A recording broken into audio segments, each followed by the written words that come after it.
Greetings, members one and all of the Salivation Nation, with one of the most exciting days watching the price of silver in recent memory. This is amazing to see. We saw silver almost climb up to 9% in one single day. As I record this video, silver is sitting at $20.81 for the ask price, up 8.83%. And we're going to talk about why silver's price has exploded. So let's explore.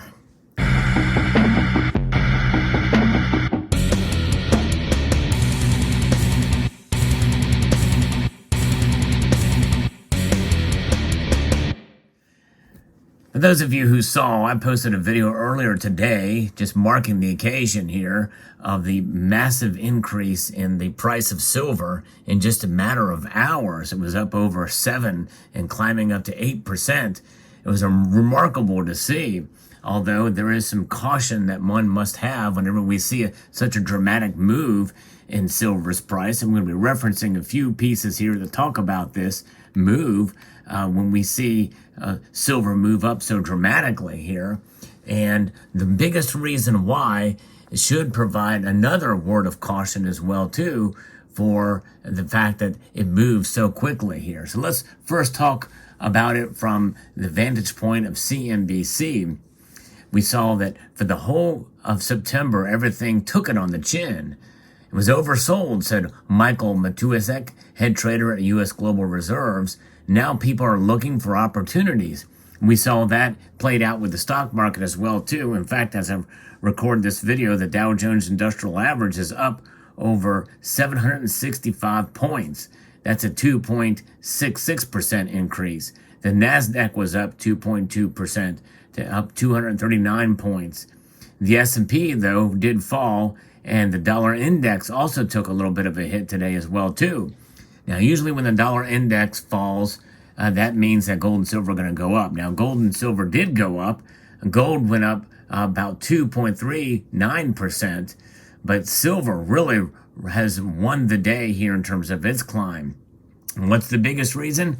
Well, it is not only the dollar easing, helping demand for the greenback priced bullion among overseas buyers, but the benchmark U.S. 10-year Treasury yields fell to an over 1 week low, supporting demand for zero-yield gold and silver. A retreat in the safe haven currency has afforded gold some respite, with bullion prices staging a mini recovery since sliding to their lowest since April of 2020 last week. And we saw gold has found its support as it has recently declined less than the overall market, adding that there are some market participants now thinking the U.S. Federal Reserve might ease interest rate hikes, which would support gold. In other words, there's a potential pivot that could come into work, and that is a psychological factor in the movement of gold and silver's price. And we have seen time and time again that silver tends to react very strongly, even more so, more radically than gold does in these times. And that is something that should caution us all in terms of its price move in the upward direction, because once the hype wears down, well, we can very well see silver fall again too. So another one from MarketWatch, from that silver prices have climbed sharply on Monday. And this, by the way, is the strongest daily percentage gain since February of 2021. We all remember what happened then. That was the silver squeeze that we saw then that brought to the biggest percentage gain in one day. And gold futures rose to the highest finish since mid-September. And why is this? Because of reading on U.S. manufacturing contributed to a decline in U.S. Treasury yields. So precious metal strategists attributed gains in gold and silver Monday to a pullback in Treasury yields. Out of the two metals, silver was the most impressive, as yields fell on the back of the Bank of England's temporary bond buying program and disappointed U.S. ISM manufacturing data. Which is from Fawad Razakzada, market analyst at Citi Index and Forex.com, in a market update. The Institute for Supply Management Manufacturing survey declined to a 28-month low of 50.9% in September from 52.8% in August. The 10-year yield was off nearly 16 basis points to 3.63%, and the dollar index fell by 0.2% there at the time of the writing of that article. Now, you think about it, if manufacturing data is low, that means that's going to have an effect on the demand of silver, which could put pressure on the price again for it to go the other direction. So you have things where it's pushing and pulling. Right now, the bond yield dropping is the biggest factor that's really exciting silver right now. And people are seeing it as an opportunity, and people are getting into it with concern about what's happening here. Robert Rowling, an analyst at Kinesis Money, said silver has been rising due to expectations that it will be in big demand as the transition towards clean energy continues. And a lot of that is by government fiat or mandate of these regulations that are meaning that they're going to have to be doing it one way or the other regardless of manufacturing data. That's what they're betting on. But I'm not so sure that it's going to have that much of an effect this soon. But meanwhile, analysts at Sevens Report Research said Monday that the fundamental backdrop is getting less bearish for gold as treasury yields and the dollar may be approaching a peak. However, if we do not see a peak in yields and the buck, investors should expect the precious metal to tumble to new lows. In other words, if the dollar index keeps rising, and this is just a blip for the bond yields, and they rise again, well, be prepared for silver to fall dramatically. In fact, as I mentioned in the earlier video, and what I always like to remind folks is that whenever you see a dramatic move one way or the other, typically things tend to normalize. There's an overreaction sometimes, and we could be in the midst of that overreaction right now. It may just last today.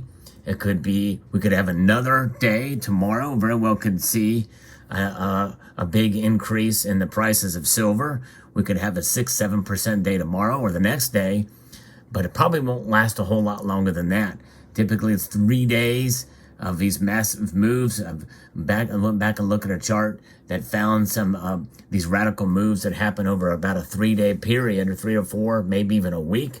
And I might do a separate video on that. But nonetheless, things do tend to come down when they go up. And of course, as we know, with the way silver has been as of late over the past year, what goes down tends to come back up as well too, up to match the value that we all know that silver has. Now, we know that when we pay for it, whenever we buy a round or a bar or even a coin, typically we're paying very high premiums for them, especially coins these days, especially eagles. And so that is something to note here.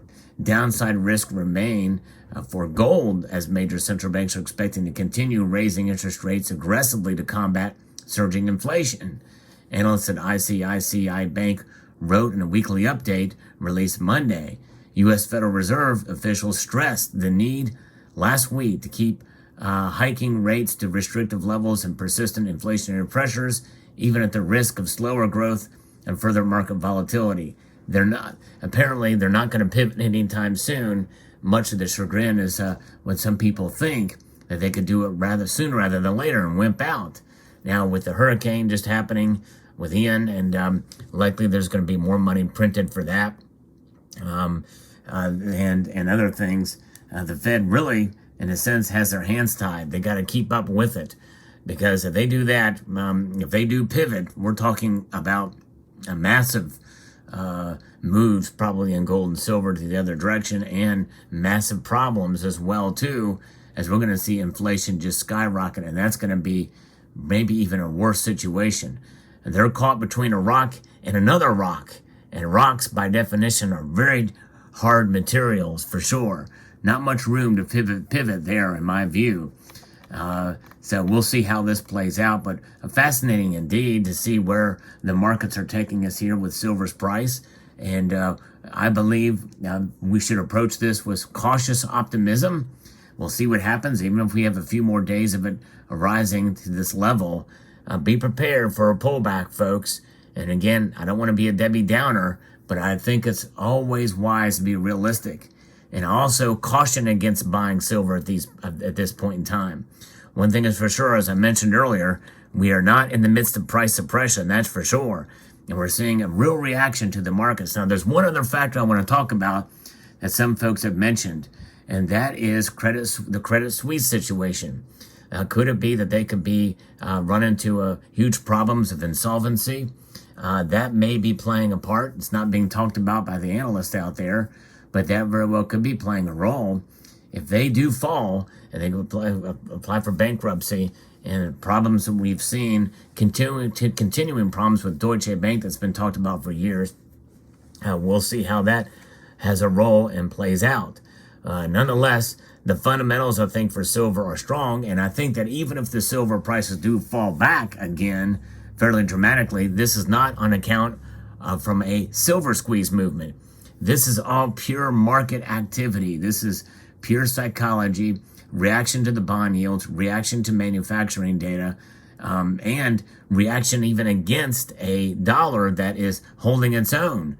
The dollar really, even though it has fallen a bit, it's not fallen by that much. Gold's price is reflecting that. Gold did rise some, but not a whole lot, a couple of percentage points. Silver is on fire today. And I think we're going to continue to see that maybe in the next couple of days. But nonetheless, sooner or later, something's going to probably give, and we're going to see silver probably fall back down again. Now, again, this is at the backdrop of what some are predicting that's going to be coming next month in November. That's a separate video we'll talk about.